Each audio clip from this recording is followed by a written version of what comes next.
top of the hour. He is 19 years old, from Jordan, and authorities say he had an SUV packed with what he thought were real explosives. They were supplied by the government, though they turned out to be fake. He put them yesterday inside a parking garage in Dallas's Fountain Place skyscraper, a 60-story building there, one of the highlights of the Dallas skyline, and tried to detonate these explosives with a cell phone.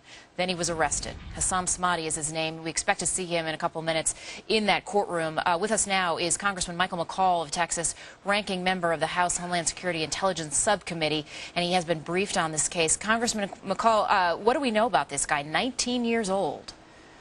He's a 19-year-old Jordanian in the country illegally. Thought he was driving a live explosive into a parking garage of a skyscraper in Dallas. Not unlike what Ramzi Youssef did in 1993 with the World Trade Center.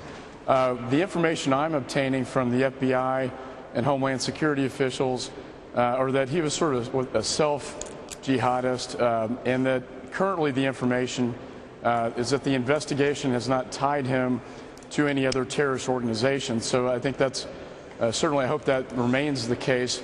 You know, simultaneously we have a car bomb attempt on a federal courthouse in Chicago. And then the New York arrest, that New York plot, probably one of the more serious plots, with Mr. Zazi coming out of Pakistan, being trained by al-Qaeda in the tribal areas. I think that was a very serious attempt to blow up New York City. Yeah. But these are all happening at the same time. Yeah, it is very strange. Congressman, interesting, this case of the kid in Dallas, the 19-year-old, I guess you might call him a lone wolf. You're saying that investigators are telling you at this point they don't think he was working with anybody else, which could be, in one sense, a relief, yet in another quite worrisome, because I suppose that would be somebody who's harder to find and track. Well, I think that's correct. I think he is a lone wolf. The problem with it is we're seeing more and more homegrown, sort of independent agents, if you will, of Osama bin Laden. He expressed his loyalty to Osama bin Laden, and so this may be a new wave of terrorism in this country where you have people just operating on their own as self-proclaimed jihadists, and I think that's something that the FBI is very worried about. Congressman, a couple of interesting things in the story of Mr. Smati, the 19-year-old. I talked to Secretary Chertoff earlier this hour.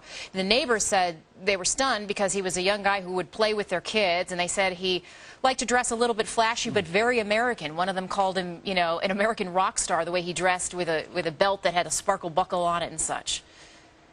Well, the emails that I've read that the FBI obtained from him on his laptop paint a very different picture of this individual who was very loyal to his perverted, twisted perception of Allah, Muslim, very devoutly loyal to Osama bin Laden. And so, you know, but what al-Qaeda is trying to do, I think, is recruit people who look more westernized, who can blend into our society, like the Chicago case as well. One other point, if I can make it, is that I'm very concerned that al-Qaeda does like to test our presidents in their first year office, whether it was Bill Clinton with the '93 World Trade Center bombing or President Bush with 9/11.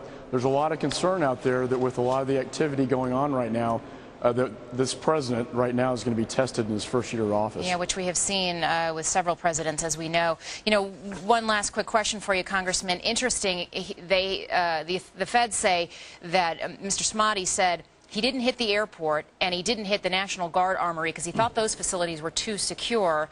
I suppose this sends us back to that conversation we've had for so many years about soft targets. Soft targets.